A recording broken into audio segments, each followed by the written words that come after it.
歡迎收睇 SMY，我係森哥，我係文迪。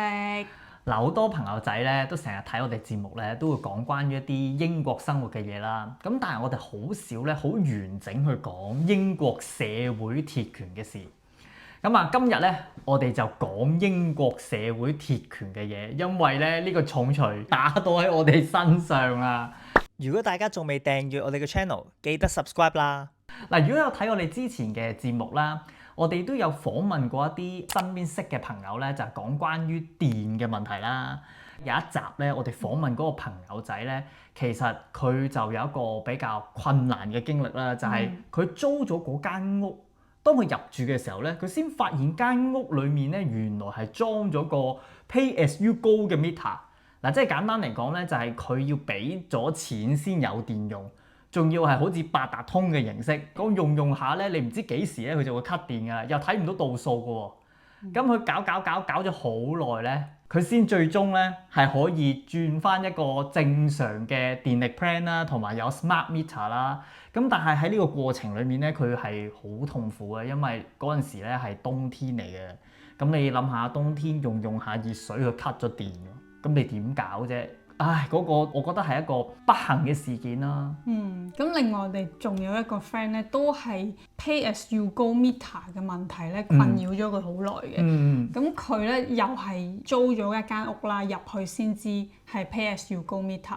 咁就中間不斷俾人 cut 電啦。咁佢咧就想打去電力公司轉 plan，點知咧嗰間 A 公司咧就話我哋而家賣緊盤啊，賣咗俾 B 公司啊，你打翻俾 B 公司啦。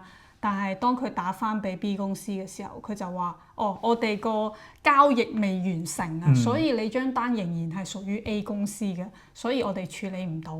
結果咧兩間公司就不斷拋波，佢喺嗰間屋度住咗1年，最後咧係搬走咗，佢都未處理到呢個問題。即係佢個 account 係太空咗，其實呢一樣嘢都真係好困擾啊！咁啊，第三個 case 咧，都係我哋認識嘅朋友啦。咁佢咧就係入住咗間屋嘅時候咧，咁佢係有電嘅冇問題嘅，但係用緊嗰間電力公司咧一路都冇寄單俾佢喎。咁點解咧？原來係電力公司咧搞錯咗，將佢屋企嗰個電嘅 meter 啦，係同下面個樓下個單位咧搞錯咗，咁結果咧就上面咧就收唔到電費單，而下面嗰個單位咧就收到2張電費單，但係咧個名咧就係 under 另一個人咯。係啊，一個係業主名，一個係租客嘅名咯。租客自己本身咧都係另一個香港人嚟嘅，已經 set up 咗 direct debit，佢 cut 極都 cut 唔到咯。上面咧就係想 set up 個 account，一路都係 set up 唔到。咁結果呢件事咧就搞咗好耐，因為又要對數啦，又要轉公司啦，又要轉翻好晒嗰啲電錶嗰啲單嘅問題啦。咁啊都係擾攘咗好耐㗎，不過最終都係解決咗嘅。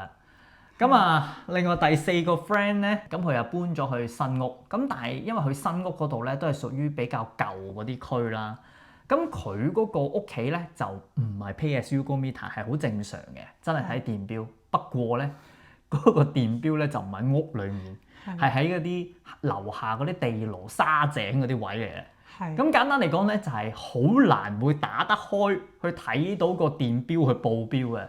咁問題就嚟啦。當你報唔到標嘅時候咧，咁電力公司咧就會根據佢哋認為嘅數據咧，就無啦啦問佢收幾百磅喎。咁咧佢咧就喺度講：喂，唔關我事喎，我啱啱搬嚟咗，邊度收幾百磅用咁多幾個禮拜啫喎，咁樣。咁咧佢就一路咧就要同電力公司喺度擾攘呢個問題，要對數咯，可能分分鐘又係要去個沙井度睇翻個電錶。但係嗰個係一個不可能嘅任務嚟嘅。係啊，冇錯。因為喺沙井入邊可能又封咗好多塵啊，你要去影嗰個錶已經好難啦，但係你仲要清潔完你先有機會影得到嗰個錶咯，因為個光度又唔夠。好困難啊呢件事。以我所知咧，我而家呢個 friend 咧都仍然係處理緊呢個問題啊。不過，睇下點搞啦。咁啊，講到最後一件事啊，當然唔少得我哋啦，因為今次到我哋啦。好慘啊！嗱，不過咧呢件事咧我就好啲嘅，因為我就唔係直接面對嘅，我只係一個助手啫。因為今次負責呢單 case 嘅咧就係文迪。係啊，我係今次件事嘅 main handler。係啊，係啊，因為我哋嘅屋企嘅電費表咧，之前係由我負責嘅，所以呢單嘢咧係我跟開。呢單嘢唔係我跟開。係啊，咁呢件事咧係發生喺今年嘅2月份。咁因為我哋咧準備搬屋啦。咁喺嗰個時間咧，我就諗住我報翻標俾電力公司，咁令到我哋之後 check out 嘅時候咧可以快啲啦，容易啲啦。因為我哋原本用緊嗰間電力公司咧，係我哋3年從來都冇轉過嘅。咁喺前期嘅時候咧，我 keep 住咧都係用 app 度不斷報翻標俾佢哋咧，佢就幫我出張電費單㗎啦。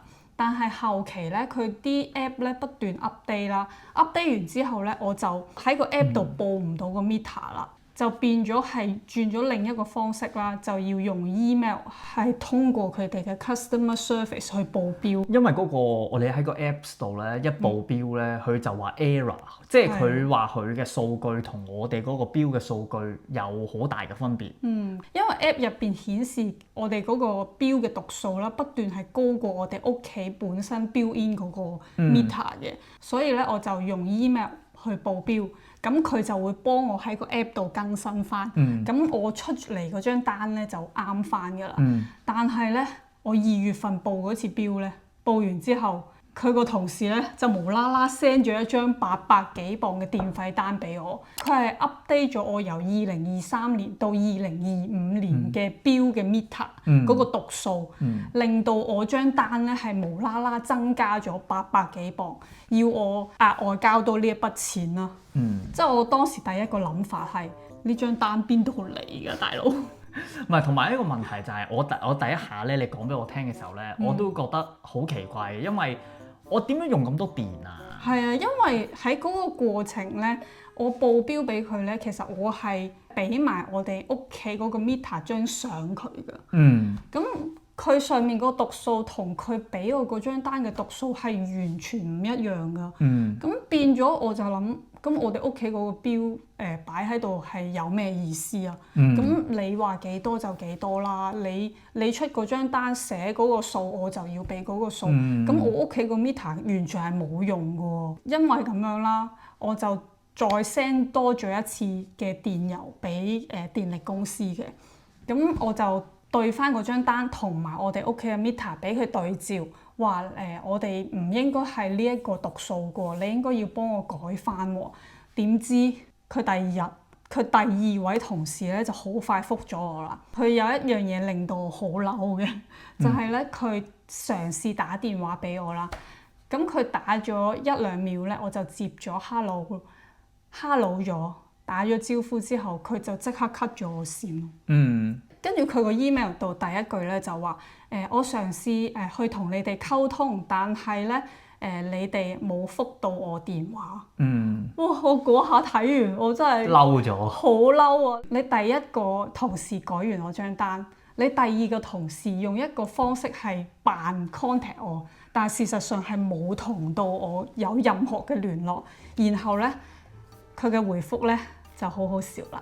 就係話你肯定係睇錯 meter screen，你睇咗隔離屋嘅 meter，所以咧你一路報嘅標嗰個數咧都係錯嘅，但係我哋公司 system 呢一個咧先係啱嘅，所以咧你都係要交翻呢一個800幾磅嘅額外費用啦。咁佢咧仲好好人咁樣同我講，佢就話我哋會用一個 fair price 去收你嘅錢嘅，我哋唔會額外收多你嘅，會分期收嘅，所以你唔需要太擔心財政嘅問題。即係佢嘅意思就係話你而家如果俾緊60磅一個月嘅話咧，我哋會照收翻你60磅㗎，不過咧你要連交30期咁咯。其實你冇多到㗎。喂，其實我聽完呢個數咧，我真係有啲着火啊！因為佢嘅感覺係當我哋係弱智啦。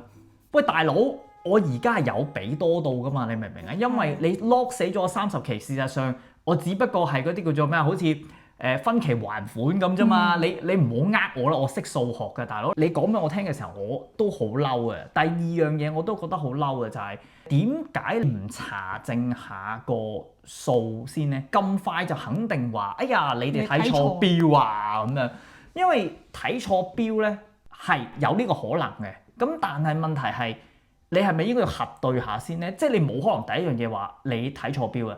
更何況呢樣嘢係唔可能喺我哋個 case 咯，因為我哋屋企嗰個 smart meter 咧，其實係裝喺我哋嗰個 store room 裏面嘅，咁所以冇可能睇錯標嘅，同埋亦都唔會影錯隔離咯。咁因為我哋屋企得一個標，就唔會去隔離敲門，喂你俾屋企我哋屋企個標喺你度啊，你俾我影啦，係唔會咁樣嘅。所以佢呢個 email 咧，其實我哋睇到嘅時候係真係有啲嬲嘅，係啊，即係覺得點解佢哋 customer service 嘅同事做嘢咁 hea？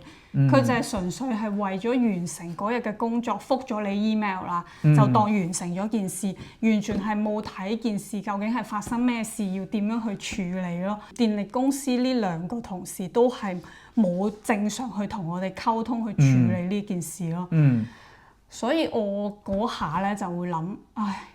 即係如果我繼續 send 去，佢繼續係咁樣嘅回覆嘅話，我都係嘥時間，因為嗰段時間我哋係超級忙啦，喺度揾屋啦，無啦啦屋企個 WiFi 又壞咗啦。唔係佢唔係壞嘅，呢單嘢我跟開啊真係，因為 WiFi 咧就係佢又係賣盤轉公司，咁所以喺我哋搬屋嘅期間裏面咧，係同一時間咧面對好多個問題啦。嗱，不過今日就唔喺呢度講嗰樣嘢啦。咁但係就係好似幾邊有火頭喺度燒咁咯，咁所以個人嘅壓力，個精神壓力咧係會突然間大咗嘅。係啊，冇得上網咁樣啦。咁我就想快啲處理好呢件事，咁我就揾咗我哋嗰一區嘅 MP，然後咧我就 send email 俾佢，希望佢可以協助我，令到電力公司嘅回應咧係正常少少，真係揾一個可以處理到問題嘅人幫我哋處理呢件事啦。send 完 email 俾 MP 之後，我哋 keep 住忙啦。咁隔咗一個禮拜之後咧，電力公司咧就聯絡我啦。佢就話你哋個 MP 咧聯絡咗我，話你對你個電錶有 concern 喎。咁我哋而家咧就成立咗一個complaint 嘅 case 啦。咁就會有 case file number，會有專人負責啦。如果我哋有咩問題嘅話，直接揾嗰個人就得啦。因為我哋之前咧 send email 去電力公司咧，佢 customer service 咧得一個 email 嘅啫。我哋 send 去咧，每日都會有唔同嘅人去回覆我哋啦，冇人會睇翻上一個 email 發生咩事，所以咧不斷來來回回都係答翻相同嘅嘢啦。咁今次我就心諗，哇！佢有個專人幫我處理，終於我可以快啲處理好呢件事啦。點知我開心唔夠半日，我晏晝就收到電力公司嘅另一個 email 啦，就係呢位負責嘅同事 H 小姐去聯絡我哋嘅。咁佢咧就話睇咗我哋嘅 case 啊，就嘗試解釋翻俾我聽，每一個數係點樣嚟嘅。因為我哋每年嘅用電量咧就1萬度電，每日用電量係幾多，所以要交咁多錢。我哋張單咧要交多800幾磅咧係合理嘅。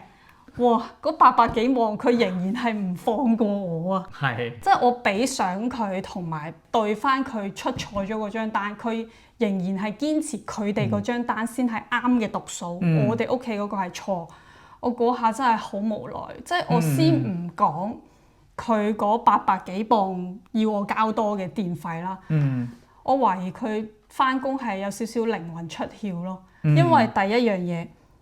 喺英國嘅統計數字咧，2至3人嘅家庭咧，其實每年嘅平均用量咧係大概2700度嘅電左右嘅啫。我哋喺英國住嘅呢幾年啦，我哋每年嘅用電量大概係3000幾度電，咁比平均喺英國嗰啲人嘅用電量已經係高咗㗎啦。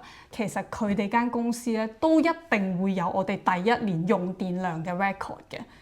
但係唔知點解佢出呢封 email 咧，就話我哋一年嘅用電量係1萬幾度電咯。同埋呢有樣嘢我都補充下，因為我覺得我哋第一年嘅用電量高咧，係當其時我哋係有開暖氣啊嗰啲嘢。第二、第三年咧，其實我哋已經係冇開，唔係因為慳電，係因為真係唔需要，因為適應咗呢度嘅溫度。係啊，同埋因為左右隔離屋都開咧，再加埋煮飯咧，其實住 apartment 真係好暖咯。即係我長期住 apartment 都係着短袖，即係好似我而家咁樣咯。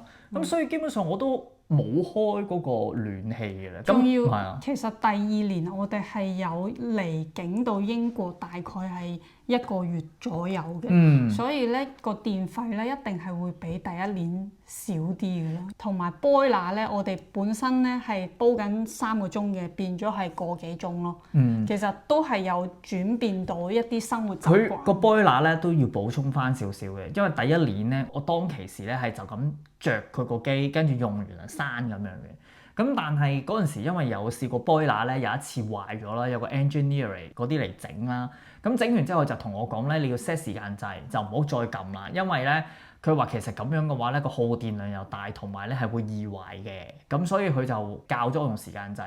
咁由第一年之後開始嗰幾年咧，我全部都 set 時間掣嘅，所以煲水嘅時間係少咗啦。基本上就係比第一年一定平咯。咁如果佢而家話我哋短一年裡面用成萬度電咧，我係覺得係好荒謬嘅。我完全唔知點嚟啊！唔通我哋屋企種大麻燒屍體咯？我話如果係咁正常啊，有用啊嘛，係咪先？咁但係問題我冇用到啊嘛，何來咁多電咧？你明唔明啊？係啊，咁呢一樣嘢係其中一 part 啦。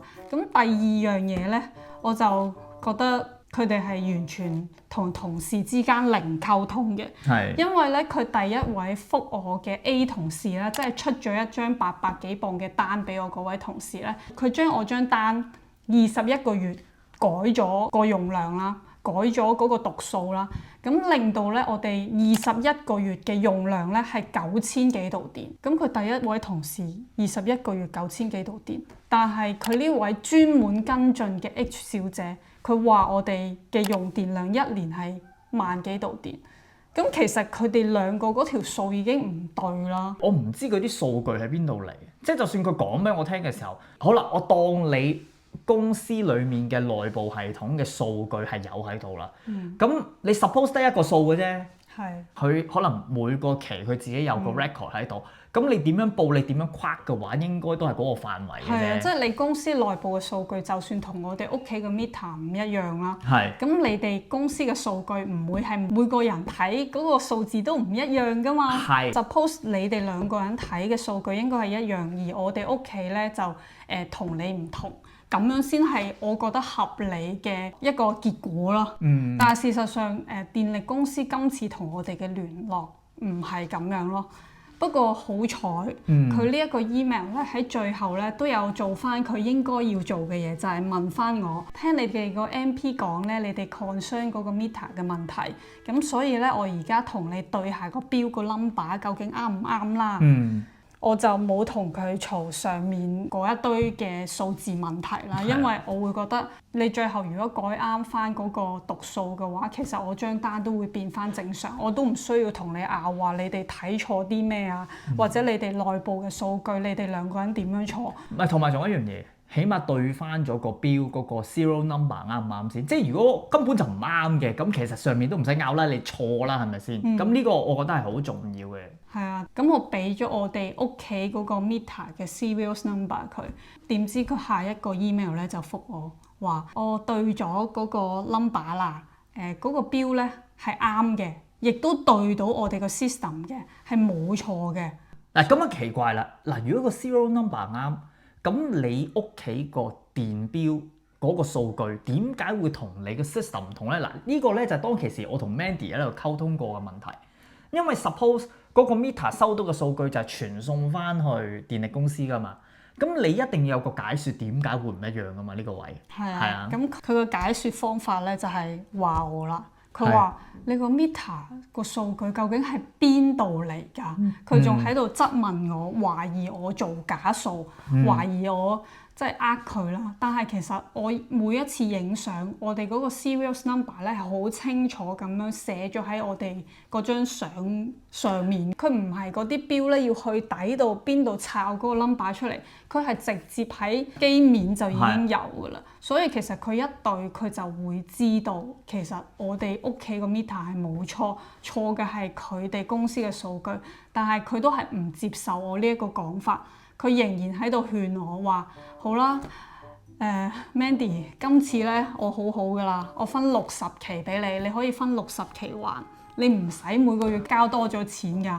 即係我成日都會覺得英國人，我唔知佢哋係咪數字比較唔敏感啦，一定係直頭差啲嘛，唔係唔敏感。所以咧，佢哋成日勸人哋俾錢嘅方法咧，都係用呢一樣嘢，就係你每個月冇交多到錢，所以咧你冇用多到錢，所以咧你keep 住俾咧係冇問題嘅。但係事實上60期乘翻我要交嘅數嘅話，其實都係嗰800幾磅係冇少到㗎嘛，係額外嘅錢嚟㗎喎。係啊。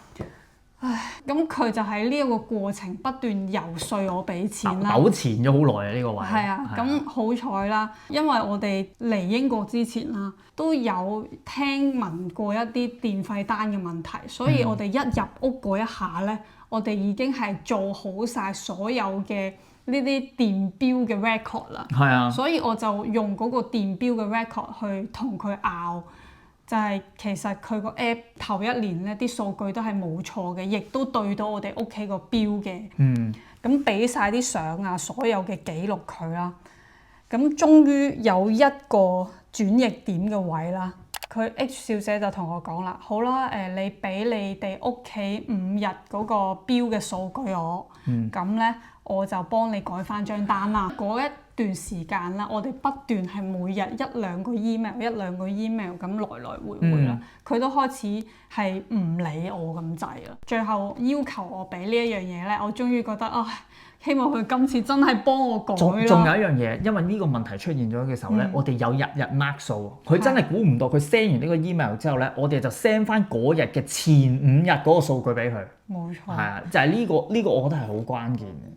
但係點知咧，第2日，H 小姐又出第2招啦。我每一次都好似喺度接緊個新招咁樣。佢就係話我哋個 supply number 錯啦，今次。屋企嗰個錶嗰個咧叫 serial number，咁今次咧佢就會拎咗另一個，就係我哋張單上面咧咪會有一組 number 喺度咧，嗰個係叫 supply number。佢話 check 咗 national database， 我哋嘅 supplier 咧應該係 Octopus 而唔係佢哋間公司。咁佢咧就要 close 我嘅 account， 然後退翻晒所有我曾經俾過嘅錢我。咁我就覺得好奇怪啦，因為我哋3年一入呢間屋，我哋就已經用呢一間公司，我哋係從來都冇轉過嘅。頭2年係 fixed plan 嚟嘅，咁第3年就係 flexible 嘅。個問題係佢話俾你聽個 supply number 錯嗰刻咧，呢個咧 Mandy 一同我講咧，我又好勞氣嘅。喂，咁錯係你嘅問題啊嘛，唔係我嘅問題啊嘛。其實我冇可能喐到屋企個 number 或者屋企個 meter， 甚至乎我更加唔可能影響個 supply number 咧，因為個 supply number 係你哋噶嘛，唔關我哋事噶嘛，啱唔啱啊？我只係用你哋間公司嘅服務，你哋嗰啲 number 你哋自己搞掂佢啦，啱唔啱啊？嗰種嘅 number 係從來都冇變過，而且我哋頭1年嘅數據你個 app 度都啱嘅喎，咁點解無啦啦去到2月份突然之間又變咗係錯晒咧所有嘢？同埋仲有一樣嘢，即係聽落去好似好好，就係話你咧唔係我哋公司嘅，你用另一個公司啦，我退翻晒錢俾你啦，好似好有着數咁啊！其實唔係，因為我根本就唔係另一間公司嘅客戶。簡單理解啊，你用緊 A 公司嘅服務，可能係電話服務，無啦啦 A 公司收緊你錢，人同你講，我其實咧你用緊個服務唔係我哋噶，你去揾 B 公司啦，你同 B 公司傾啦。咁我打電話同B 公司啊，我咧其實咧就係你哋客戶嚟嘅，咁人哋一定問你嘅，你個 account number 咧冇，你幾時用我哋㗎？唔知，你俾緊咩月費 plan 啊？唔知，即係完全係，即係你有冇我覺得可能咧？唔合理嘅，因為係啊，我本身同佢簽嗰個 plan 係有一個銀碼，即係每度電幾多錢係啊，standard charge 幾多，係啊跟住過咗fixed plan 嘅2年，跟住 variable plan 而家幾多呢段期間，咁其實係應該好清晰噶嘛。係啊，我當時會覺得，因為 Octopus 不嬲出咗名 service 好。佢係想掟你走。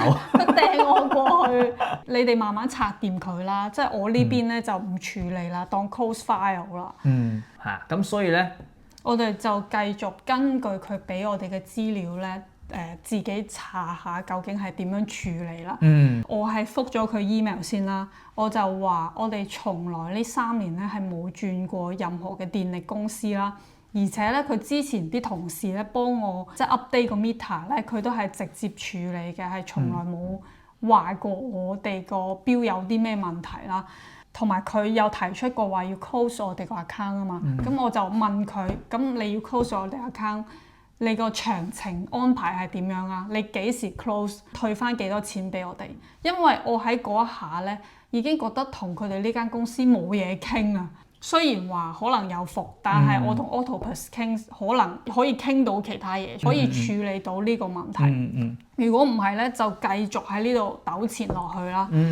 咁我3月頭啦，覆咗呢一封 email 之後咧，呢個電力公司嘅 customer service 嘅 H 小姐咧係消失咗，係冇任何嗰啲退款詳情啊，或者跟進呢件事件嘅嘢俾我啦。咁我就嘗試打去佢哋個 customer service 嘅電話，佢啲同事咧每一個人都話因為你個 case 咧係已經進入咗呢個投訴程序，咁有專人跟進嘅，所以咧佢哋係唔可以做任何嘅嘢咯。簡單啲嚟講係佢又唔覆我 email， 佢又唔聽我電話，我係完全冇任何嘢可以做咯。我件事淨係可以係膠着嘅狀態咯。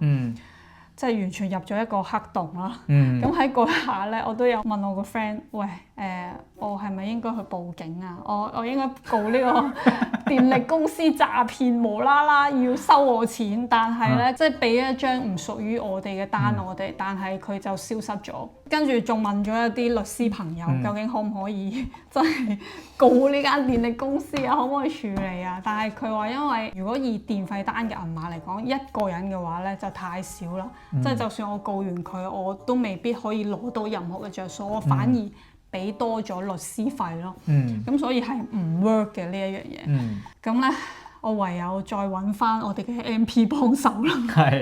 我發現咧，電力公司咧係有覆到 MP 嘅，佢就係同我哋講翻同樣嘅説話，就係話要 close 我哋嘅 account，我哋嗰張單唔屬於佢哋嘅。咁就係呢個位就不斷膠着咗，咁 MP 都同我講話，其實佢都冇嘢可以幫我處理啦，因為佢嘅職能只可以係幫我做聯絡咯。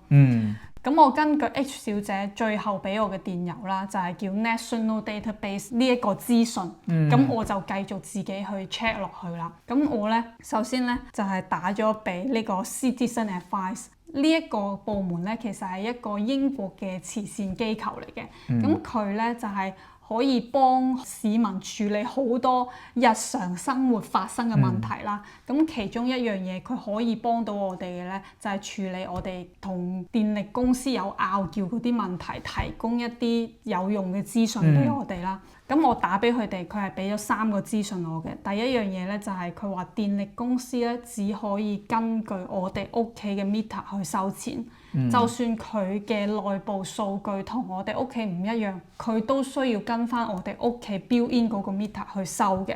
呢一樣嘢係第一樣，佢話喺英國個規例入邊係有定明咗呢一樣嘢嘅。咁第二樣嘢咧就係佢嘗試幫我駁線去電力公司啦。因為佢話可以同佢哋個 special team 有個 contact 嘅，咁可以直接將我條線駁俾佢哋。但係結果我嗰一日打電話嘅時候咧，電力公司係冇任何人回覆，冇人聽電話嘅。咁所以咧佢都叫我話之後再打去試多一次咯。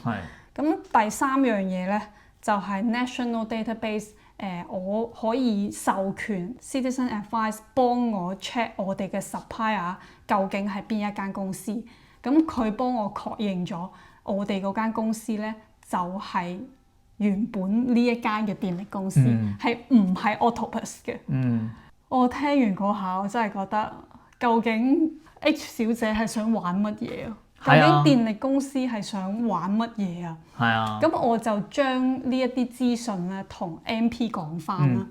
咁但係 MP 咧就同我講話電力公司嗰度咧係不斷都強調我哋個 supplier 唔係佢哋，要我俾一個 black and white 嘅證明去 prove national database 個資訊，我哋個 supplier 係佢哋公司，咁佢先可以叫電力公司回應我啦。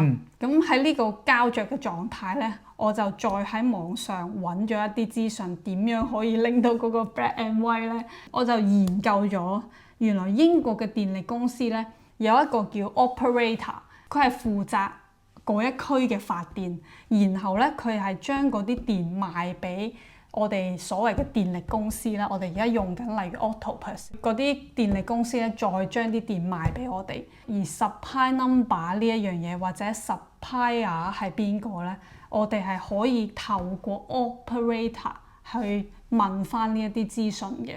咁我就上網 check 翻我哋嘅 operator 係邊個啦，然後再打電話同佢講，問翻我而家住緊嗰個單位究竟個 supplier 係邊個。然後咧佢就好快覆咗我啦，係我哋本身用緊嗰間電力公司啊，當然，因為 Citizen Advice 同佢嘅答案係一樣嘅。咁跟住我就同佢講，你可唔可以 through email 俾一個 black and white 我啊？咁佢就已經係即刻 send 咗俾我啦。我仲喺電話度同佢話，你可唔可以我收到個 email 我先 cut 線啊？佢係冇問題，係完全係好好咁樣成程幫到我去攞到呢一樣嘢咯。咁有咗嗰個 black and white 之後咧，我就再 send 翻俾 MP 啦。根據operator 嘅資料咧，我哋嗰個電力公司咧就係呢一間公司啦。咁佢就幫我 send 翻去俾嗰邊啦。咁膠着嘅狀態咧，終於都處理咗啦。係。咁電力公司咧，好快第二日咧，揾咗另一個專人嚟跟進我嘅 case，就將我原本同 H 小姐嗰個complaint case 咧，成個 file 刪咗，轉咗一個新嘅 file， 算咗一個新嘅負責人。咁嗰個新嘅負責人咧，第一個 email 咧係 apologize， 佢同我好鄭重咁道歉，話要幫我盡快處理我呢個問題啦。我哋已經係換咗個人去幫你解決啦。佢呢一個動作係令我又開心又驚咯。因為開心嘅位就係我希望可以盡快處理到呢個問題，佢真係解決我嘅問題嘅。我好驚嘅位就係因為如果呢個投訴 case 處理唔到，我哋同電力公司傾唔掂數，我哋係需要上一個 Energy Ombudsman 去投訴嘅。而 Energy Ombudsman 佢接收個 case 咧，有一個好重要個要求嘅，就係咧我哋個 complaint case 開始嗰個日期計8個星期之後，佢先會接收我哋呢一個 case 去投訴嘅。咁所以咧嗰個 complaint case 嘅開始日期咧，對我嚟講係好重要嘅。佢而家 close 咗我原本嗰個 complaint case， 其實係變相將我嗰個投訴嗰個 case 咧係 extend 咗，轉咗個新嘅日期。咁即係如果我要去 Energy Ombudsman 度投訴嘅話咧，我係要再等耐啲咯，再重新計過。係啊，如果電力公司唔理我，不斷 extend 做呢個動作嘅話，其實我永遠都去唔到 Energy Ombudsman 嘅。咁所以我係又驚，但係又開心，希望佢可以盡快幫我處理。因為我哋同電力公司自己完成咗個處理，其實係最好噶嘛，最容易最快嘅方法啦。咁我哋都同呢一個新嘅同事施小姐啦，我哋都係拗咗一輪啦。主要我哋都係透過電話去溝通咯。今次佢基本上唔係好願意覆我 email， 淨係每次 book 嗰個call back，然後佢先會覆我。有時佢啲時間仲會係亂晒嘅，即係好彩我哋返工嘅時間係比較 flexible 啲，所以我都可以聽得到佢電話。咁最後我哋就喺最近啦，搬完屋嚟到呢一個新屋之後咧，先處理好呢一件事嘅，即係真正同電力公司搞掂咗，我哋唔需要俾額外嘅錢啦。而且電力公司係有還翻一啲我哋交多咗嘅電費俾我哋嘅。咁喺英國生活咧，我哋面對住好多呢啲真係好垃圾嘅 customer service 啦，真係可以用垃圾嚟形容。佢哋唔係處理件事啦，佢哋淨係想完成佢哋嗰日嘅工作，然後就完咯。但係佢係用工作嘅時間去處理呢啲嘢，但係我哋咧係用我哋嘅私人時間做完晒我哋生活上嘅所有工作啊，或者其他嘢，先用額外嘅時間去處理呢一個問題。其實喺嗰個過程係真係超級攰、超級辛苦，好多壓力啦。唔知佢今日會出咩招啦，即係有一啲好意料之外嘅問題，明明以前係唔會出現嘅，佢突然之間轉咗一個同事咧，又會出現一啲奇怪嘅嘢啦。不過咧，我都覺得好開心嘅就係喺中間啦，我哋有唔同嘅團體，即係好似 MP 啊或者 Citizen Advice 呢一啲咁樣嘅，即係英國嘅部門協助我哋解答咗我哋好多唔係好知嘅問題啦，令到我哋呢件事好順利咁樣就處理到啦。咁如果 touch wood 大家真係遇到呢啲問題嘅話，亦都可以揾佢哋幫手咯。我哋係踢到板嘅，即係我哋係挖咗電力公司嘅一啲黑暗嘅嘢出嚟嘅，因為我哋喺而家呢一度啦，其實係有好多部分係冇講嘅。我相信好多人啦，唔好話香港人啦，係英國人啦，應該都遇到呢個問題係 suffer 好多。咁當然啦，我哋都唔想喺一個公開嘅平台透露咁多一啲咁嘅資訊啦，因為有一啲係我哋一啲私隱啦嘅所有嘢啦。咁所以我哋咧有一個完整版啲嘅內容，包括咗我哋點樣去面對呢個問題啦，點樣去同 MP 聯絡啦，係啦，點樣同 Citizen Advice 聯絡啦，點樣同 Operator 去聯絡啦。我哋呢一啲資訊咧，我哋會擺喺我哋嘅會員版。希望喺呢段會員版嘅影片裏面咧，俾多少少我哋真係接觸到佢哋內部裡面做嘢嗰啲黑暗位咯，大家避免掂到嗰啲位，因為我哋喺呢件事件裏面咧感受到就係，如果佢監粗廉嘅話咧，我哋冇可能反抗到。係啊，冇可能反抗到嘅，即係到時係口同鼻拗啦，同埋佢用好多行政措施令到你咧，你未成功到已經玩死咗你咯。咁所以希望大家唔好遇到啦。不過大家如果真係有興趣知呢件事，或者真係我有朋友遇到喎，唔知有冇啲相似性嘅嘢可以幫助嘅，咁就當支持下我哋 join 我哋嘅會員版，睇下呢段影片幫唔幫到大家啦。咁最後咧，我有一間電力公司咧，真係真心推薦俾大家嘅。呢個唔係廣告嚟嘅。我哋搬咗嚟呢間新屋之後咧，就轉翻大家都推薦我哋用嘅 Octopus。其實我哋本身完咗嗰邊2年嘅 fixed plan 咧，係諗住轉 Octopus。但係第2年嗰陣咧，我哋已經係諗住搬屋嘅，所以咧一路都冇轉到，又覺得之前嗰間公司好似頭2年唔係好大問題，所以就冇轉到。結果第3年就出事啦。咁點解我會話我想推薦 Octopus 俾大家呢？因為我哋嚟到新屋呢一度，我睇完 Octopus 嘅第1張俾我哋嘅電費單，佢個用電量係非常之清晰咁樣去計每一條數俾我哋。例如我哋1個月可能係用咗幾百度電，每度電幾多錢，佢會乘翻俾我哋。然後每日嘅 standard charge 幾多，佢就會加翻落去。咁加埋呢2個數咧，先係你嘅電費。而我哋而家呢一間屋咧，其實係有 gas 嘅。咁 gas 咧本身喺個標嗰度咧係寫住 meter cube 嘅，佢個單位。但係咧計電費嗰度咧，佢係用 kilowatt per hour 咁樣去計嘅。